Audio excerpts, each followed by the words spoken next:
Ang sabi po dyan sa ating topic ay tibok ng puso ng Diyos. So, basahin po natin yung talata sa Timothy. Ang sabi po dyan sa Timothy, ito ang mabuti at nakalulugod sa Diyos na ating tagapagligtas. Ibig niya ang lahat ng tao ay maligtas at makaalam ng katotohanan.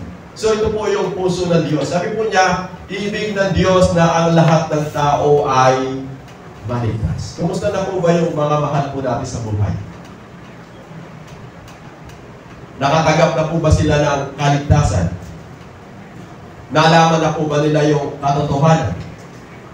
So bilang mga mananampalataya na tumanggap po ng kaligtasan, napakahalaga na ibahagi po natin sa kanila yung salitang kaligtasan. Amen.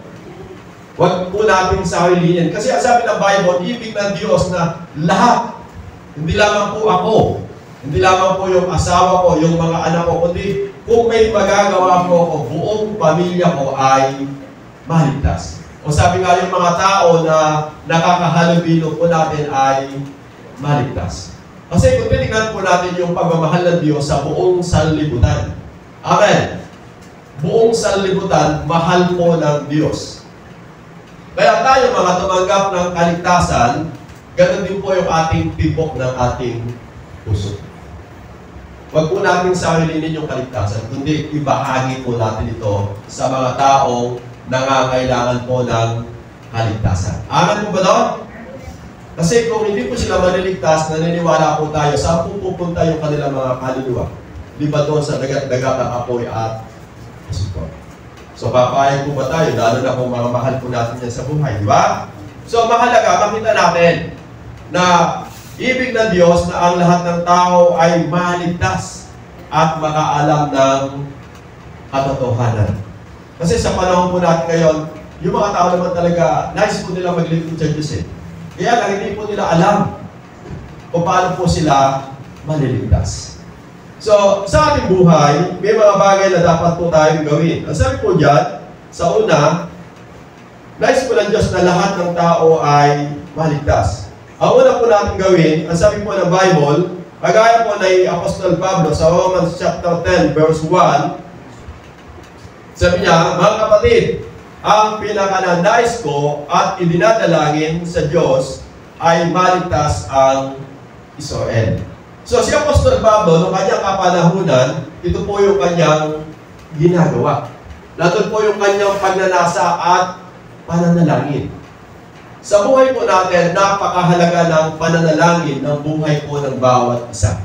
Na yung pamilya mo, idinadalangin mo na, Lord, kumilos ka sa puso ng aking asawa, ng aking anak, ng aking magulang, ng aking biyanan, ng mga kapitbahay ko, upang sila po ay maligtas. Amen po ba doon? Amen. O tumigil na po tayo manalangin? Kasi baka napagod na tayo. Diba? Kung minsan may mga ganong pagkakataon na yung panalangin mo, ang ipinapanalangin mo na lang yung sarili mo. So dapat, bilang isang mananampalataya ng Diyos, patuloy tayong manalangin. Kasi naniniwala po tayo na kailangan po nila yung kaligtasan. At ang unang hakbang upang sila po ay kumilala sa Diyos, sila po ay ating ipanalangin. Kung paano po sa atin noon, sabi ko nga, hindi po simple na kung paano tayo kumilala sa Diyos, kundi may ginamit po yung Diyos na nanalangin sa buhay po natin. Amen po ba doon? At ang sabi nga po natin lagi, kung tayo po ay may ginamit ng Diyos na tayo po na ipanalangin ang buhay po ng bawat isa po sa atin upang tayo po ay maligtas, ganoon din po yung gawin po natin. Manalangin po tayo doon sa bawat mahal po natin sa buhay na wala pa pong kaligtasan. Manalangin po tayo. Mahabag po tayo sa kanila kasi sabi nga po ni Judas, kahabagan po natin yung mga taong wala pang lubusang pagkakilala sa Diyos. Doon nga po sa reunion namin kagabi, doon sa St. Andrews, kasi 45 years na po kami, na yung nagdaan na magkaka-eskwela, bagamat yung iba, kinikilala mo talaga, hindi mo lubos ang makakilala. O maganda nga lang po doon, naglagay po kami ng mga pangalan. So, ang dami pa pong hindi pananampalataya. At sabi ko nga doon, pinag-usapan, sabi po nung isa, yung po, dapat ako po yung magsishare ng gospel. Sabi po nila, gusto, maiksi lang. Sabi po dito.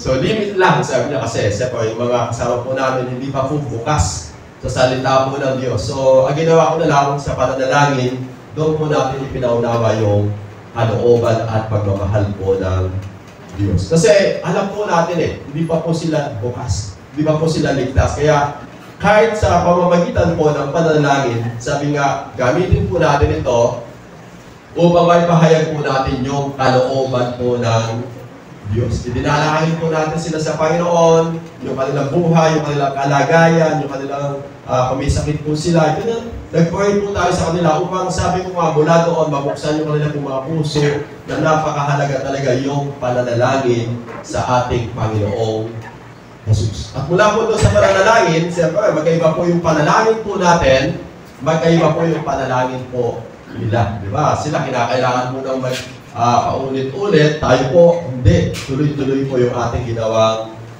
pananalangin. Kaya sabi ko nga, sa buhay po natin, bilang mga nakatanggap na po ng kaligtasan, patuloy po tayong manalangin po sa kanila. Amen! Yamang ang tibok ng puso ng Diyos ay maligtas po yung lahat ng tao. Gusto ng Diyos yung asawa mo, yung anak mo, yung mga magulang mo, ay magkamit po ng kaligtasan. Subalit kung di po tayo mananalangin, sino po yung mamamagitan? Kagaya po ng ating Panginoong Jesus, siya po yung namamagitan sa atin sa Diyos Ama. So sa atin naman po kapanahunan, tayo po yung namamagitan sa Panginoon upang maligtas po yung bawat mahal po natin sa buhay. Habang may panahon at pagkakataon, sabi po ng Bible ay ipanalangin po natin sila. Wala naman pong bayan. Amen! Amen! Yun nga po kung minsan bayan, binibigyan natin ng panahon. Gaano pa kaya yung panalangin na wala naman pong bayan? Ang battle lamang po doon, tayo po ay inaantok. Magsisimula ka pala manalangin, inaantok ka na. Kasi ayaw po ni Satanas na manalangin ka. At kung minsan, gusto mo sana yung panalangin ng mga kamag-anak mo na si Juan, si Pedro, lahat.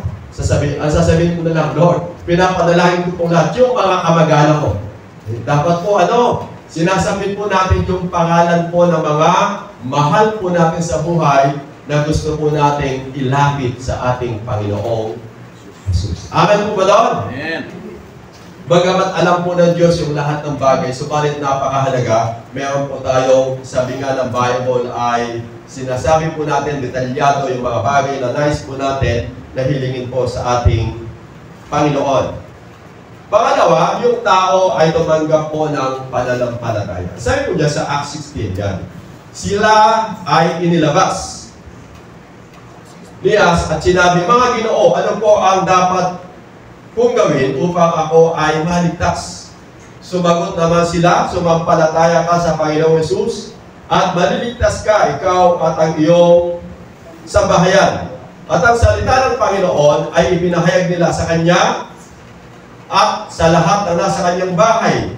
Nang gabing iyon, hinugasan ng bantay ang kanilang mga sugat at nagpabautismo pati yung Kanyang buong sambahayan.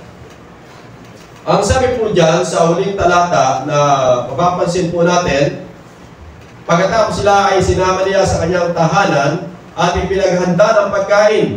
Masaya-masaya ang bantay at ang kanyang buong sambahayan sapagkat sila ay nakakilala sa Diyos. So makita natin dito, hindi lang po natin sila ay pinapanalangin, kundi yung mga tao ay matutong sumampalataya sa Panginoong Jesus upang sila ay maligtas. Paano po sila mananampalataya? Kinakailangan po nilang makapakinig ng salita po ng Diyos. Ang sabi ng Bible sa Romans 10:17, ang pananampalataya ay bunga ng pakikinig at pakikinig at pakikinig ng salita po ng Diyos. Kung wala po silang mapapakinggan na salita ng Diyos, hindi po tutubo yung pananampalataya, hindi po lalago yung pananampalataya. Kaya mahalaga may mapakinggan po silang salita ng Diyos. Amen! Hindi po sermon na wala pong outline. Kumisan po ang ginagawa po natin kasi, sermon, na hindi naman po salita ng Diyos. Kaya yung anak mo, iba po yung napapakinggan. Kaya magsisimula ka pa lang, aalis na po yung anak mo o yung pamilya mo.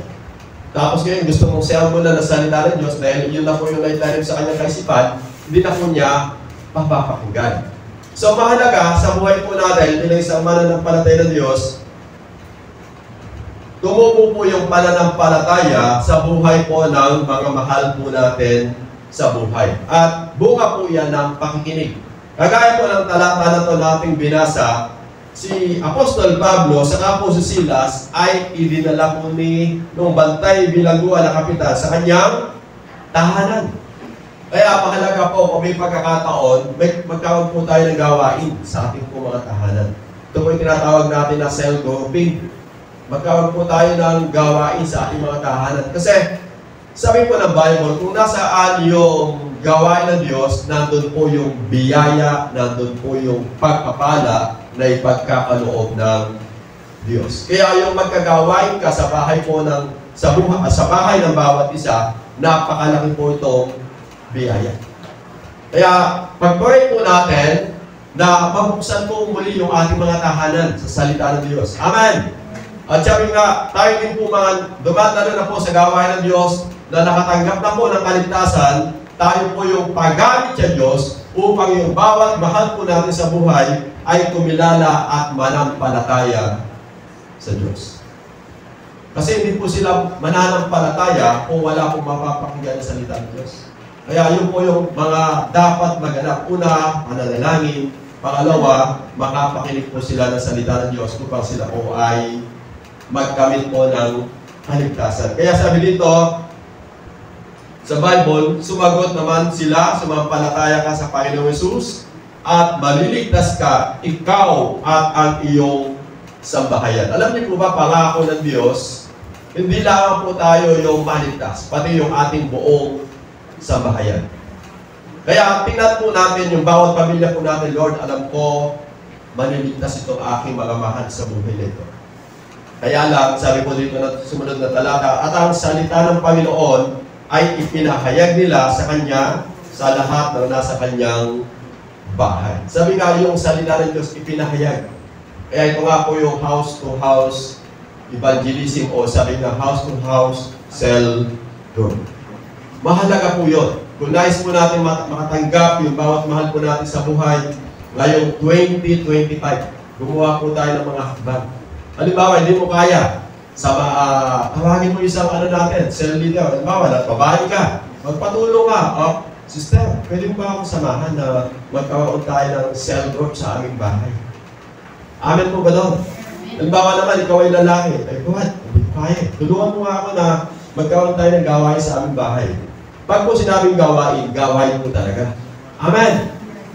Halimbawa, sinabi po ninyo, 1 hour. Isa lang talaga. Huwag po kayo lalagpas kasi baka po may gagawin pa iba yung mga kasama ninyo sa bahay, hindi na po sila makagawa. Amen po ba doon? Pag sinabi nyo alas 4, bago po mag alas 4, nandun na po kayo. 4 o'clock, mag-i-start po yung inyong cellphone. At alam niyo po, napakahalaga po doon. Kasi hindi lang po kaligtasan yung dinadala po natin sa ating mga tahanan, kundi yung biyaya, yung pagpapala ng Diyos ay dadaloy sa ating mga tahanan. Amen po ba doon? Kaya mahalaga po yun. Kaya napakahalaga na makita natin yun. Kasi yun po yung prinsipyo na sinasabi ng Diyos na dapat po nating gawin. At binanggit pa rin po ng aklat po ni Apostol Pablo sa Romans 10:9 kung paano po napakahalaga na yung pananalangin at pananampalataya. Sabi dito sa Romans 10:9, kung papahayag ng iyong labi na si Jesus ay Panginoon at buong puso kang sasampalataya na siya ay muling binuhay ng Diyos, ay maliligtas ka. Yung salvation, yung kaligtasan, kinakailangan po talaga ito ay ipinapahayag ng ating labi. At nagmumula po sa puso ng isang tao. Kung yung isang tao, hindi po niya ipapahayag yung kanyang pananampalataya na tao sa kanyang puso, hindi po siya makakatanggap ng kaligtasan. Pasinin po natin isang magandang halimbawa. nung ang Panginoong Jesus ay nakapako siya, di ba? May kasama po siya itong dalawang magnanakaw. At sa kautusan, kinakailangan silang mapako dahil sa kanilang nagawang pagkakasala. Subalit makikita natin doon yung kabutihan at biyaya at kahabagan ng Diyos. Yung isa, hindi siya nanampalataya. Sabi niya, kung ikaw talaga yung Panginoon, bumaba ka dyan, iligtas mo yung sarili mo, iligtas mo kami. Hindi siya naniwala, hindi po siya nanampalataya. Matayong ito. Okay. So, makita po natin dito yung biyaya. Makita po natin doon yung biyaya ng Diyos. Bagamat makasalanan po itong tao na to, ang sabi po niya sa Panginoon, nung siya nakapako, mula sa kanyang puso, ipinahayag ng kanyang labi, sabi niya, Panginoon, alalahanin po ninyo ako kapag kayo ay naghahain na. So sabi po doon ng Panginoon, noong din pong sandali na yon, sabi niya, ngayon din, kakasamahin kita sa paraiso. So mula po sa kanyang puso, ipinahayag ng kanyang labi yung kanyang pananampalataya, at noon din pong sandali na yon, tumanggap po itong lalaki na to ng kaligtasan. So dito din po, ganun po yung sinasabi ng Bible, kung ipapahayag ng iyong labi na si Jesus ay Panginoon, at buong puso kang sasampalataya na siya ay muling binuhay ng Diyos, ay maliligtas ka. So, napakahalaga po dito sa buhay po natin. Maging sa bawat mahal po natin sa buhay, napakahalaga na ipahayag po nila sa kanilang pong puso, ipahayag mula po sa kanilang puso, at sinasabi ng kanilang labi yung salitang pananampalataya. Kaya, mahirap sabihin sa buhay po ng isang tao na ako'y pupunta ng langit. Kung hindi mo totohanan mula sa puso mo, ipinahayag ng iyong labi yung pananampalataya mo sa ating Panginoong Jesus. Madaming mga tao ngayon na masipag din po sa kabanalan, di ba? Kaya lang, ang tanong, nakaayon po ba sa salita ng Diyos yung kanilang ginagawa, yung kanilang pananampalataya? Ang Diyos, kumikilos po siya at ginagawa po niya yung kanyang kalooban at pangako sang-ayon sa salita po ng Diyos. Amen!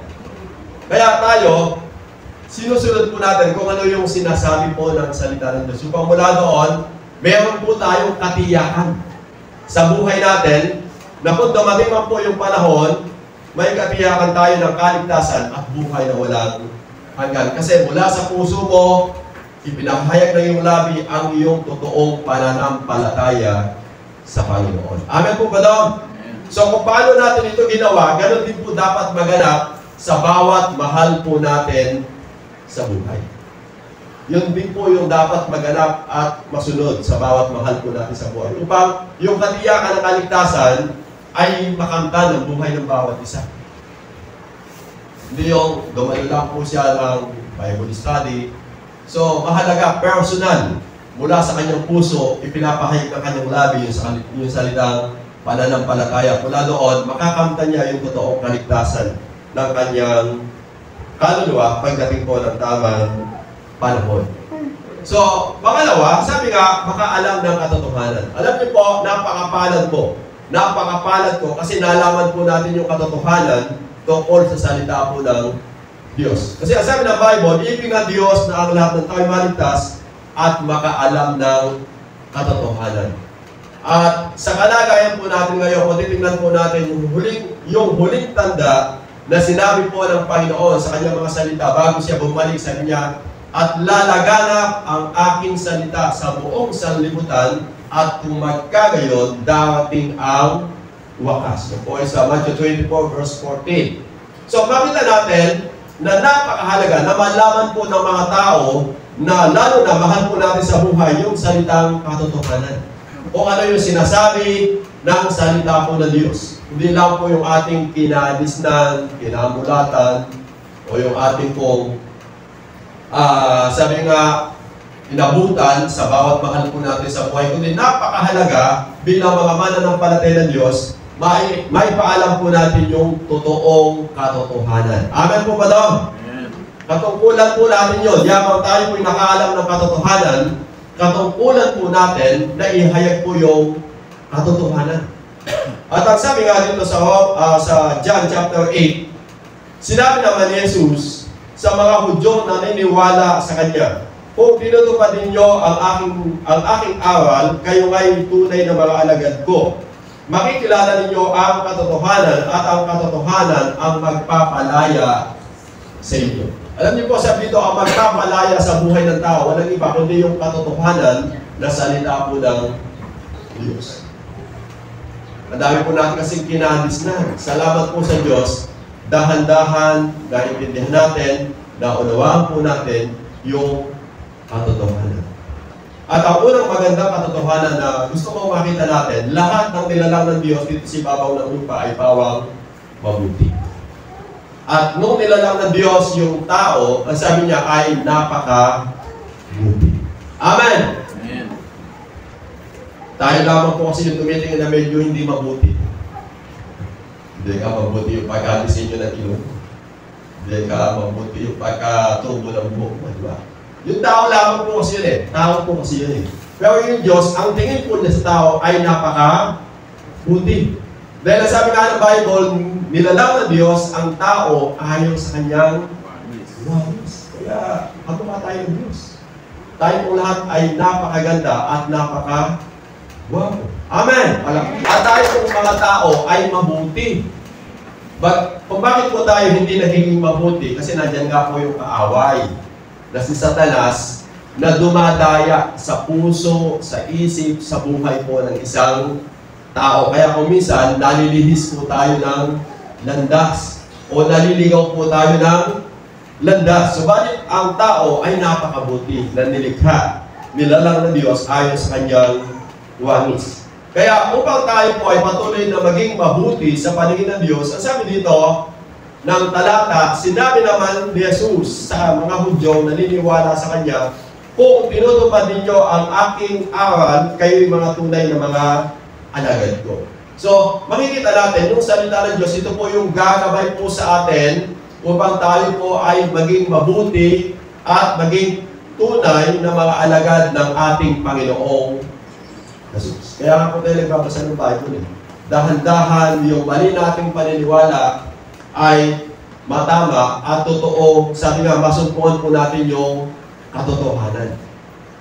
Kasi doon naman po tayo lahat galing, di ba? Doon sa maling paniniwala. Doon sa mga madaming ginalis na, di ba? Mabuti ngayon, konti na lang yung mga paniniwalang ganun. Sabi ko nga dati sa mga patay, ang daming mga usapan. Patay na, pinag-uusapan pa, pinag-aawayan pa, di ba? So, salamat po sa Diyos dahil lumawak po yung ating kaisipan, lumawak na po yung ating pangunawa at kaalaman tungkol sa salita po ng Diyos. Kaya ngayon, wala na po masyadong pamanhiin. Bagamat isa na lang tayo napapansin ko, pag lumabas yung patay, yung kabaho ng patay, may binabaksan. O kaya may ginaka. Ayaw pa. Sabi po nila, baka huwag na kang bumalik. Alam niyo po, kung tayo po ay nakatakdang mamatay, kahit kalampagin mo at basagin lahat po yung dapat basagin, mamamatay ka pa rin. Kasi nakatakda ka na mamatay. Pero kapag hindi ka nakatakdang mamatay, kahit wala kang basagin o kalampagin, wala pong mangyayari. Amen po ba daw? Kasi, kung minsan nadadala po tayo sa mga ganong pamanhin, mabuti na yun. Naglilinis na ng bahay. Dati, bawal magmalis. Ngayon po kasi dahil medyo sosyal na po yung mga tao, ay nakakaya ka mga kaya naglilinis ka. So, napumulat po yung mga tao, di ba? So, sabi ko madami. May mga magaganda naman po mga pamanhin na natutunan ko. Kapag may sinuksok, may mandulukot. Tama naman, di ba? Ngayon naman na mandulukot ka, wala kayong sinuksok. So, may mga magaganda naman, di ba? At sabi ko nga sa mga tao, mapalad tayo dahil nalalaman po natin yung katotohanan. Wala pong masamang araw. Lunes, Martes, Miyerkules, Biyernes, hanggang Sabado, lalo na po yung linggo. Pinagpala po ng Diyos yung araw po ng linggo. Amen! Kasi yung iba nun, ako, namulata ko yun, huwag kayo ka maliligo ng Martes. Huwag kayo ka maliligo ng Biyernes. Sabi ko, pagkakaiba ng Lunes, ang Martes. Diba? Kaya ka lalakad ng Lunes. Baka ka manunis ka. Alam niyo po, ganito lang kasi tiyak. Kung ano daw po yung pinaniniwalaan mo, yun daw po yung magaganap sa buhay mo. Kaya kung pangit, huwag mo paniwalaan. Ang paniwalaan mo ko yung mabuti at makakabuti sa iyong buhay. Amen! Dahil nasumpungan po natin yung katotohanan. Kasi madami pong mga tao na hanggang ngayon hindi alam yung katotohanan. Kaya nakadepende pa rin po yung buhay nila sa mga bagay na kanilang pinadisnan, pinamulatan. At ang sabi nga ng ating talatang binabasa, makikilala ninyo ang katotohanan at ang katotohanan ang magpapalaya sa inyo. Kaya kapag kumano yung nabasa natin sa Bible, paniwalaan po natin, sundin po natin dahil ito po yung kalooban at palatuntunan ng Diyos. Amen! Sabi ko nga, ang salita ng Diyos, simple at maliwanag. Pag sinabing huwag, huwag mong gagawin. Pag sinabing ito yung dapat mong gawin, ito yung dapat mong gawin. Ganun lang po kasimple. Di ba? Kasi yung iba, masyado po nating binibigyan pa ng binibigyan pa natin ng katuyuan. Total naman ay ka, naunawa naman ng Diyos. Total naman ay ka, ang Diyos naman ay yung mapagmahal, mapagmatawad. Gumagawa po tayo ng mga sarili po nating mga palatuntunan. Pero yung Diyos, sabi ko nga, kapag sinabi niya, ginagawa niya, kapag ipinangako niya, ito po ay kanyang tinutupad. Ang maganda lang, kapag nalaman mo yung katotohanan, yun lang po yung ating gawin at sundin. Amen! Dahil ito po yung liwanag ng ating buhay at ang law sa ating pamumuhay bilang mga tao na mananampalataya po ng Diyos. Sa Bible, kung bakit dapat malaman po ng tao yung katotohanan. Kasi sabi po dito sa Matthew chapter 15, verse 14. Sabi po dyan, hayaan niyo sila mga bulag na taga-akay na mga bulag. At kapag bulag ang umaakay sa kapwa bulag, pareho sila mahuhulog sa hukay. Tama naman, di po ba? Kapag yung bulag, hindi alam yung katotohanan at hihilahin po niya yung kapwa niya bulag na mamumuhay sa hindi katotohanan, kapwa po sila mahuhulog sa hukay. Ibig sabihin ng hukay, ito po yung kapahamakan patungo sa impyerno. At alam niyo po, kung yung bulag nag-aakay sa kapwa bulag, dapat tayo mga nasa liwanag ang umakay sa bulag. Amen! Upang wag po silang mahulog sa hukay. Upang sila ay magkamit ng kaligtasan at buhay na walang hanggan. Sabi ko, isang umaga, nakita ko dyan yung mga kabarangay natin. Sabi ko, saan kayo sasayaw? Hanggan. Donuts po kasi dito sa picture. Then sabi niya, may simba ka doon. Sabi ko, hanggan nila. Yung po yung bulag, umaakay. Maagang-maaga, nagigising. Para lang gawin mo kanilang paniniwala.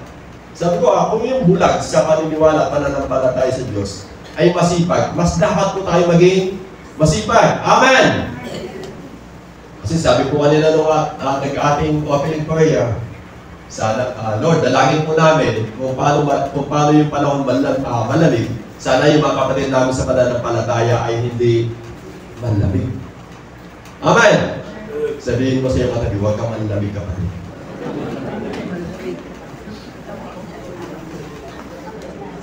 Kasi sabi po nila, malamig kayo panahon. Okay lang yan. Kasi yung iba nga po, nagpupunta pa ng Baguio kasi gusto po nila, no? Malamig. Kasi gusto po nila, malamig. Tayo, nilamig lang po na po. Pati ata yung pananampalataya ay hindi naman, di ba? Mainit po tayo sa Panginoon. Amen! Kaya sabi dito, kung yung bulag ay umakay sa kapwa bulag at mahulog sa hukay, tayo po mga nakaalam ng katotohanan, napakahalaga na ipahayag po natin yung katotohanan. Panahon na po ngayon. Kung nahihiya po kayo, natatakot po kayo, huwag na po kayo mahiya, huwag na po kayo matakot. Kasi, mahal po natin yung kanilang mga kaluluwa. Amen! Kasi, sino po yung magsasabi ng katotohanan? Kundi po tayo mga nakakaalam ng katotohanan. Amen po ba daw? Kaya kung minsan, ako po ay nagpapahayag sa mga kapamagay po natin. Sabi po kasi nila, kung minsan nabibigla po sila. Ay, nakaya ka doon, nandun po yung ating puon. Sabi ko, tulad ba yung ninyo? Ay, hindi kayo, ano lang namin ka? Yung santo namin sa likod. Ibig sabihin, sila din po, nalalaman po nila yung kaya lang, hindi po nila kayang makawala doon sa ganung sitwasyon. Bakit? Bulag pa po kasi sila. So, di ba tayo, bulag din dati? Amen. Bulag din po tayo dati, di ba? Kaya lang, may umakaw. Buwan, pwede ba ako sumama kasabi sa Bible study? Makapakinig ka ng salita ng Diyos. Di ba? O yan ba? Sister, baka pwede tayo magbukas ng cell group sa bahay ninyo. Saglit lang. Di ba? Yun po yung nagiging way para po sila ay tumilala at manampalataya sa Diyos. Agay din po tayo dati, nila nabulag. Kaya lang, may ginamit po yung Diyos. Amen. At kung paano po sabi ko nga, sa atin may ginamit ng Diyos upang tayo po ay maligtas at makaalam na katotohanan, ganun din po yung gawin po natin. Amen po ba daw? Sabi ko nga, yung goal po natin noon, isang kaluluwa lang na madala natin sa Panginoon, lalo na mahal mo sa buhay yan, napakahalaga po noon. Amen po ba daw? Sabi nga, magpatuloy tayo mga luwa. So, yun po yung binagit po dito sa aklat po ng sumunod na talata sa Matthew. Kahabag-habag kayo, sabi po dyan. Kahabag-habag kayo mga bulag na taga-akay.